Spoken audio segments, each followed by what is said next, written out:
What's up, ladies and gentlemen of YouTube? Boogie2988 coming at you live once again through the power of the internet. And tonight, I want to talk to you and hopefully the people at PlayStation about the PlayStation Now service. If you're unaware of PlayStation Now, it's a service that allows you to rent video games, have them rendered in the cloud, and then have that gameplay streamed to your device. Your PlayStation 4, your PlayStation 3, your Vita, even the latest crop of Bravia televisions will come equipped ready to play games on PlayStation Now. And this service is really awesome because it allows you to have backwards compatibility. PlayStation 4 can run PlayStation 3 and 2 and 1 games. It can run Vita games. Vita games could be streamed not to just your PlayStation, but to your television. It gives you access to a huge library of games at hopefully a reasonable price. But even though the program is in beta right now, the prices are anything but reasonable. Take, for example, this pricing structure for Final Fantasy 13-2.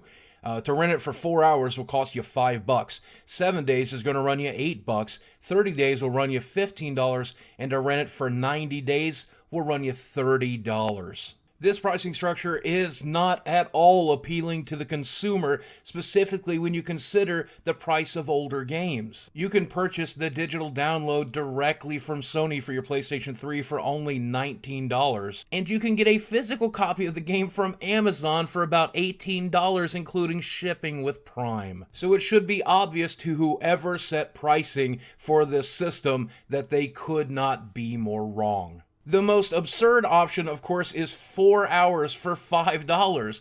I get that you guys want there to be an option for you to try before you buy, but at that kind of pricing structure, only an idiot would do it. If you want there to be a demo, then simply offer a demo. Allow us 30 minutes or an hour to try the game, try before we buy, and then get us with the rental price. Likewise, $30 for a 90-day rental of a game that I can buy for $19 is insulting. Now, $8 for a week or $15 for a month is really reasonable for a brand new AAA title that will cost you $60 in the store, but you absolutely have to compensate for the age and the availability of any of these games. If I can buy it from you for $19, there's no reason you should charge me $15 to rent it for 30 days. You must adjust the price. But you know, it's so silly to get upset at these details because these are just a symptom of a much bigger problem in the gaming industry: digital pricing.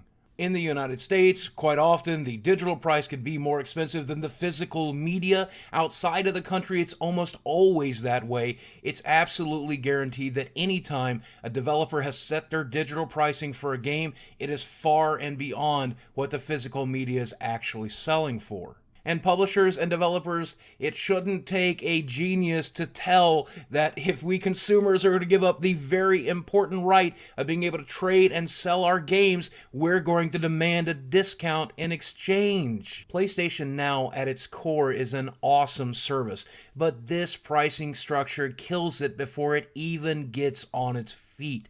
You know, when you announced this service, a lot of us were extremely excited because we were hoping for the Netflix of gaming. We were willing to pay $20 a month, maybe even $30 a month for an all-you-can-eat smorgasbord of gaming. But now $30 a month will only rent you one 3-year-old game for 90 days. The problem comes down to this. The people who are in charge of setting pricing for digital goods do not understand that the consumer believes that a digital version of a product is not as valuable as having a physical version. And they're right, because you cannot trade or sell a digital copy of a game. Digital media is limited. It doesn't matter if it's limited on your end because you're having trouble with the servers, or it's limited on our end because we're having trouble accessing your servers, or it's simply because we give up the rights to trade or sell our versions of the media.